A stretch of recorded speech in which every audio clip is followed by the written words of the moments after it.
بسم اللہ الرحمن الرحیم۔ بچوں کیسے خیریت سے ہو؟ کل گزشتہ جو سبق دیا تھا وہ آپ نے اچھی طرح سے یاد کر لیا ہوگا کہ آئیے آج ہم ریویژن کریں گے۔ پورے ہفتے میں جتنا پڑھا ہے وہ پورا اس کا ریویژن کریں گے، اور آج سبق کے بجائے ایک قصہ سنایا جائے گا۔ یہ قصہ سنانے کا مقصد یہی ہے کہ ہماری زندگی عمل والی زندگی بن جائے، کہ قصے کو سن کر ہمیں بھی ایسا کام کرنے کا، ایسا عمل کرنے کا شوق اور جذبہ پیدا ہو جائے۔ اس لیے ہم ہفتے میں ایک مرتبہ قصہ سناتے ہیں۔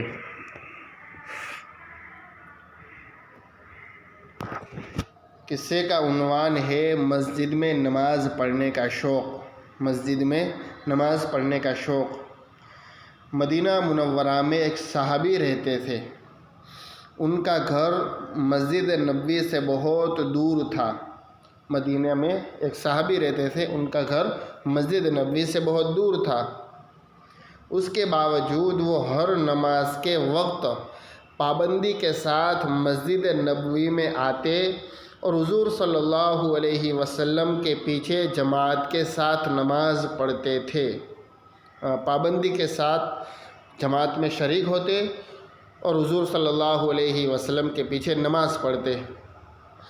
ایک دوسرے صحابی حضرت ابی بن کعب رضی اللہ عنہ نے جب دیکھا کہ دوپہر میں دھوپ تیز ہوتی ہے اور رات میں اندھیرا بھی ہوتا ہے، اور ان کا مکان بھی مسجد نبوی سے بہت دور ہے، پھر بھی یہ صاحب مسجد میں نماز پڑھنے کے لیے آتے ہیں اور اتنی پریشانی اٹھاتے ہیں، تو ان کو ترس آ گیا۔ حضرت ابی بن کعب رضی اللہ تعالیٰ عنہ کو یہ صحابی کے اوپر کیا آ گیا؟ ترس آ گیا کہ دوپہر میں تیز دھوپ ہوتی ہے، اندھیرا رات میں ہوتا ہے، مکان بھی مسجد نبوی سے بہت دور ہے، پھر بھی یہ صاحب نماز پڑھنے کے لیے ہر ٹائم کی نماز پڑھنے کے لیے مسجد میں آتے ہیں اور اتنی پریشانی اٹھاتے ہیں۔ تو حضرت ابی بن کعب رضی اللہ عنہ کو ترس آ گیا۔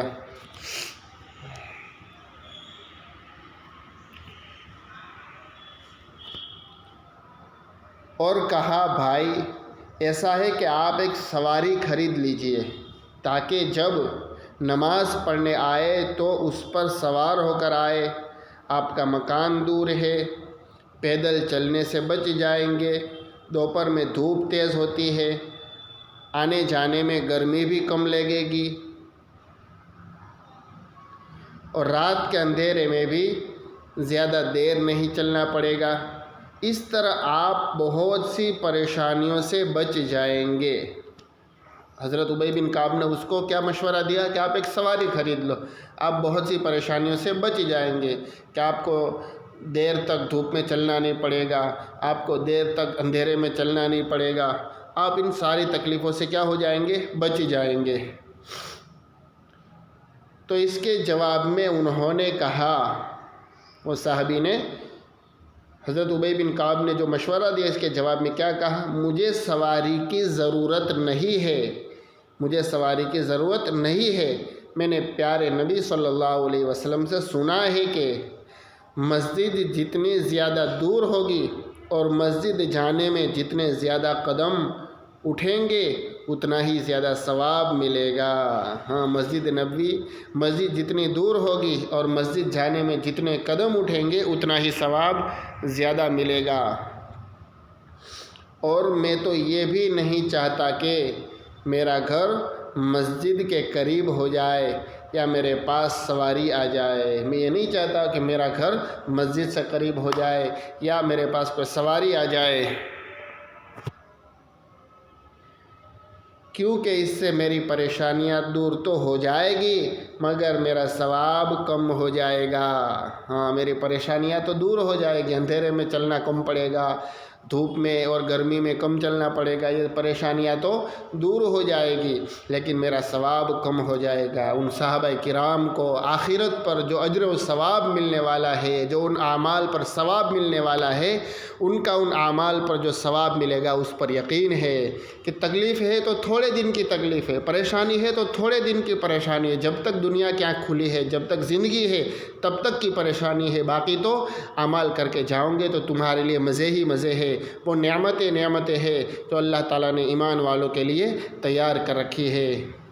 تو ان کا کیا فرمایا، میرا ثواب کم ہو جائے گا، پریشانی تو دور ہو جائے گی لیکن میرا نقصان کیا ہوگا، میرا ثواب کم ہو جائے گا۔ اس واقعے کی خبر حضور صلی اللہ علیہ وسلم کو ہوئی تو آپ صلی اللہ علیہ وسلم نے اس صحابی کو بلا کر ساری باتیں معلوم کی۔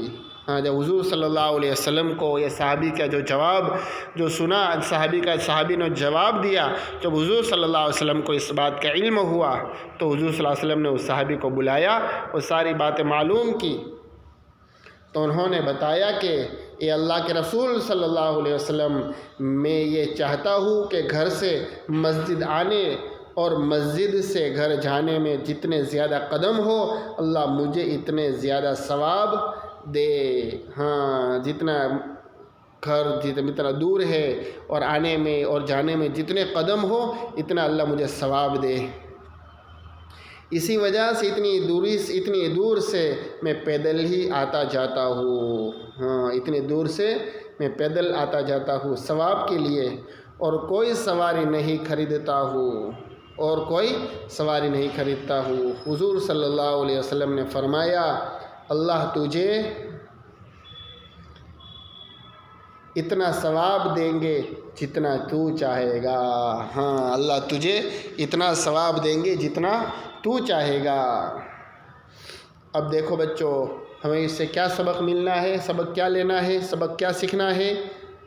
پیارے بچوں، دیکھا تم نے ان صحابی کو ثواب حاصل کرنے کا کتنا شوق تھا کہ رات کا اندھیرا ہے، دن کی گرمی ہے، گھر دور ہے،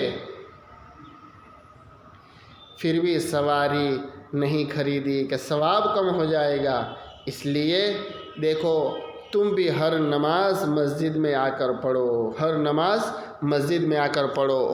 ایسا نہیں کہ چلو جو صبح میں جب نیند آ رہی ہے، نماز کا وقت ہو گیا ہے، چلو 2 رکعت نماز گھر پہ ہی آ کر گھر پہ ہی پڑھ لی۔ نہیں، گھر پہ نہیں بلکہ مسجد میں جانے، گھر پہ بھی والد صاحب ہے، بھائی ہے، تو ان کو بھی کہو کہ بھائی نماز مسجد میں جا کر جماعت کے ساتھ ادا کرنے کا اہتمام کرو، کوشش کرو۔ گھر پہ نماز پڑھنے کی عادت نہ ڈالو۔ سنتیں ہے، نفلیں ہے تو وہ گھر پر پڑھ سکتے ہیں اور پڑھنی چاہیے، لیکن فرض نماز جماعت کے ساتھ مسجد میں ہی ادا کرنی چاہیے۔